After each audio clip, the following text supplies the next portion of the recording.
Hello, welcome to a video. It's me, and I thought I'm just going to quickly gate. I kind of logged in today to do a video because I just felt up to it, and I wasn't going to do this video, but then the camp was free, so I might still not be doing this video. We'll have to see what happens. But my Olor, who's like another enchanter I started some time back, has been parked here for a while in Unrest, and yeah, I wanted to do a. Let's just put IVU on. I wanted to do a video in the Hag Tower because I haven't checked back. So if I'm wrong, then well, who cares? But I don't think I've done a video in the Hag Tower in Unrest. And it's just it's a place I've been to a couple of times. It's just content that I kind of wanted to put on the channel because I've never done it before, basically. And I'm running out of things to recall that I haven't done before. So this is one of those things. So this is Unrest. First of all, before I get to where I'm going, this is the route that you can get to the Hag Tower. So just watch the video back and follow this route essentially.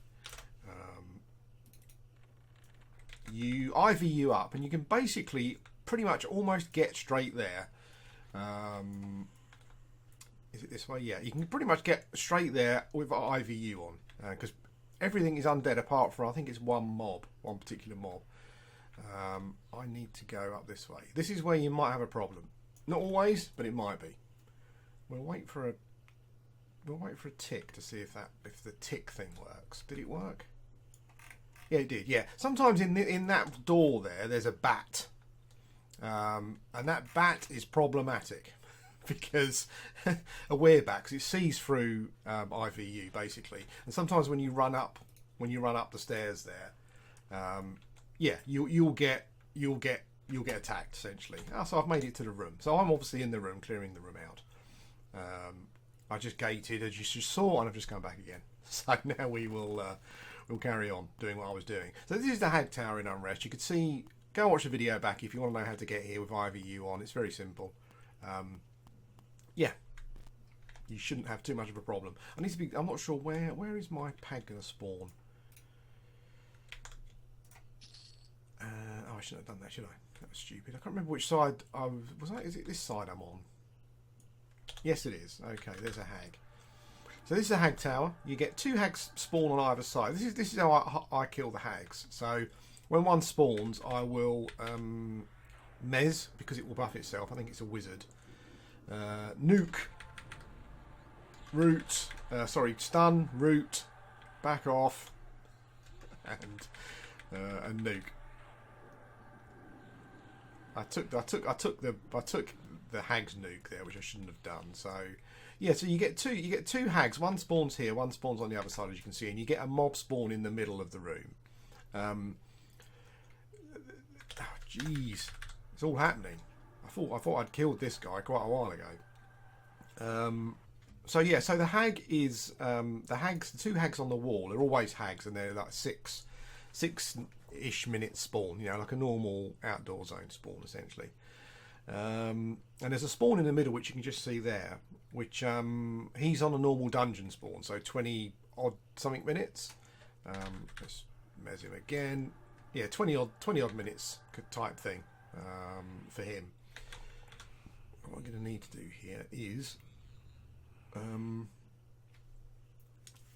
what I normally do to break the room is I will basically charm this guy. Essentially, that's what I'll normally do. Tepid deeds. Yeah, I'll charm him and just clear the room with him. So all 3 mobs are dead, and then you kind of get back, and then you kind of get onto your normal. Cool. Okay, and then you get onto your normal way of clearing the room. So yeah, this is kind of the hag room wasn't reset as new, so I kind of haven't shown you how to break the room, but you make your way to the door there. I normally charm the mob in the middle, and then just clear the room, and then we go from one side to the other, essentially just killing the hags every 6 point whatever minutes. It's yeah, it is. and the mob in the middle spawns every 20 minutes or so, whatever the normal dungeon spawn time is. I normally have my pet up because one of the mobs that spawn in the middle, there can be like 4 different ones. I think you get a hag, a greater darkbone.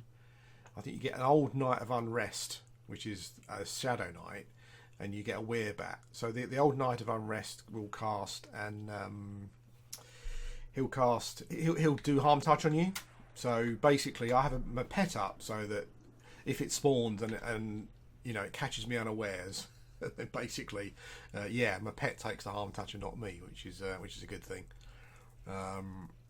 You could, when the mob in the middle spawns, you could charm it if you wanted, and then wait for a hag to spawn and do that.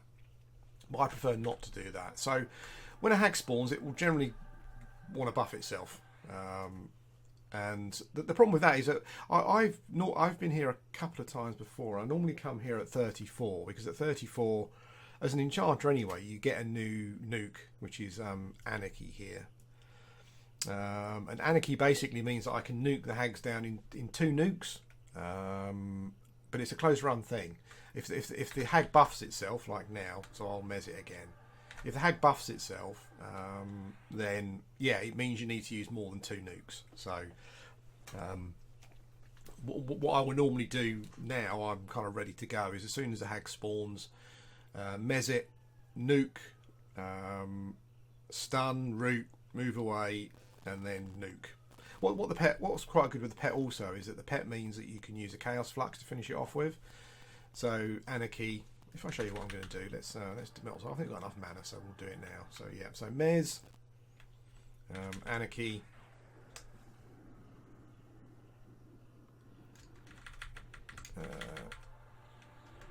stun, root, move away, and then the good thing is that your pet kind of gets it into Chaos Flux range, so you're saving some mana. There we go. They'll should shortly be dead. This is like a well-known camp. I'm not showing you anything new here. It's a camp that enchanters, I guess, clerics, and I've seen quite a lot of druids here and magicians come to level 34. I've seen some enchanters on the forum say they've come here at 32 before. I guess if you're an uber enchanter, that's the thing you can do. But I like coming here at 34 on an enchanter anyway. I think it's the same on a shaman as well, because you get a new nuke spell. And that new nuke spell, you can kill the hags in 2 nukes. So that's kind of why I like it. But it's good. I mean, I wouldn't say it's a relaxed camp. You know, the hags spawn fairly quickly. You know, so you got to keep on top of them just to kill them.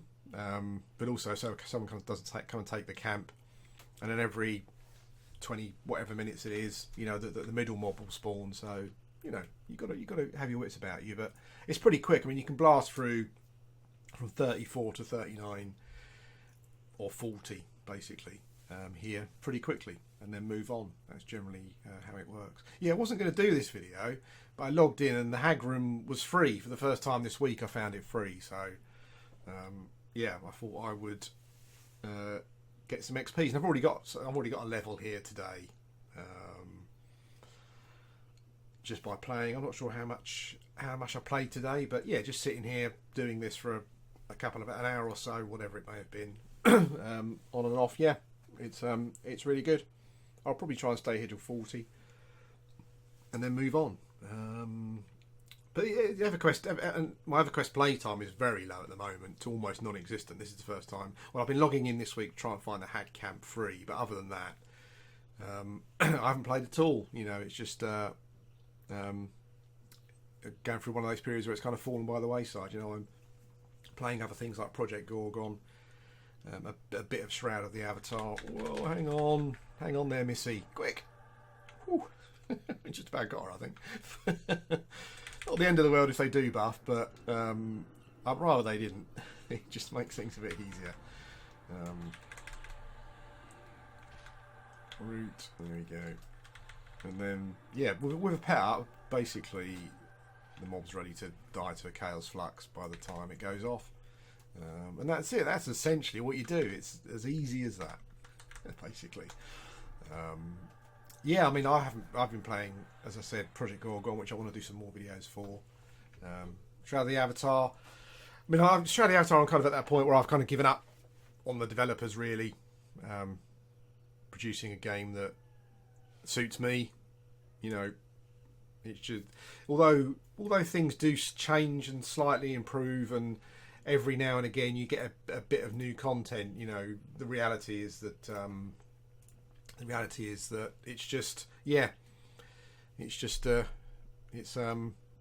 it's a fantasy stroke medieval doll's house. That's the game that they seem to want to create, and I think it's also the area they've kind of been forced themselves into that tunnel where they need to keep creating content for the Sim Life game, because it's the only because of the lack of new players, it seems to be the only way they're bringing money in. So I'm still playing it, so I might do a video or two on that. Yeah, but EverQuest time is just fallen off the thingy really.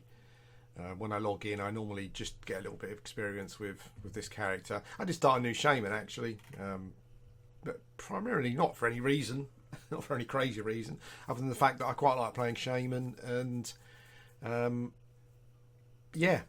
creating a new one is kind of the easiest way for me to kind of be playing a shaman. You know, you log into the one that's in the 50s, and you've got to find a place to camp, and then invariably your options are lower than they would be when you're lower level, so that spot might be camped and you've got to find another spot, you know. So I just invariably enjoy playing shaman class, and it's a good way of being able to play the shaman and not being too stressful with regards to camps and stuff is to start again. I enjoy it, so that's fine. But I haven't even played that character at all. You know, I'm just playing other games, as the as the phrase goes. I was hoping to have done some more when games came in boxes videos by now. I did enjoy doing that actually. I really enjoyed that myself. But generally, my health has generally meant that I haven't really been able to do any kind of videos at all, really. And if you're an old hat at the channel, then that will you'll understand and you'll know what all that's about. So this was going to be a different video talking about a subject that I've seen come up quite a lot, and I've been asked about quite a lot in the past, and it came up on the P99 forums recently, but I'll save that for another video. This has been a Hag Tower video, I guess. So what I've just done there, I've just recast augmentation on myself, and I wanted to cast Berserker Strength. So this is a great spot. I see a lot of classes here. I've even seen like Shadow Knights and Paladins here. Maybe you need to be maybe not. I mean, these guys, the hit points on these mobs are so low. Maybe you don't. I was going to say maybe you need to be a higher level for a Paladin or a Shadow Knight. Maybe 39. Actually, that wouldn't make sense, would it? Because then you're not getting any experience, or not as much. I don't know. Maybe your Paladins and stuff can come here at a lower level, similar sort of level, and it works for you. And if you can, that's great. It is a great camp. Very popular, as I said. I mean, this is it's Friday today, and this is the first time I've found this camp free. Not to say it hasn't been free, but for me, it's the first time I found it free. And I've gained a level in a short space of time today, and yeah, it's great. It's great. I think my plan after here is to move over to Kunark and try and level in some dungeons I've never really been in too much before. So like Nurga and Droga, even Kesora, I haven't really done much footage from there. So, you know, next time I play Everquest, if I move over there, maybe I'll do a video of that as well. So, yeah, but that's it for now. This is just this turned out to be a video that I wasn't expecting to make, but it kind of fell into my lap, so I thought I would. I mean, you know, it's how long has the video been? 14 minutes. I mean, it's a you know, it's. I should have mentioned this at the start. It's an average quality video at best, I would say. I should have warned you at the start. You could have moved on. This video is you know, I would say I'd give it a rating. If I was to give it a rating, I would rate it 4 Richard Iowardis out of 3 Richard O'Briens, which is an average. I mean, 4 Richard Iowardis out of 3 Richard O'Briens is, you know, that's not a bad rating. Any kind of Richard Ayoade or Richard O'Brien rating is, it's pretty awesome. But it could be better. But I should have mentioned that at the start, so you might just have switched it off. I don't know. Anyway, thanks for watching, and I'll speak to you again soon.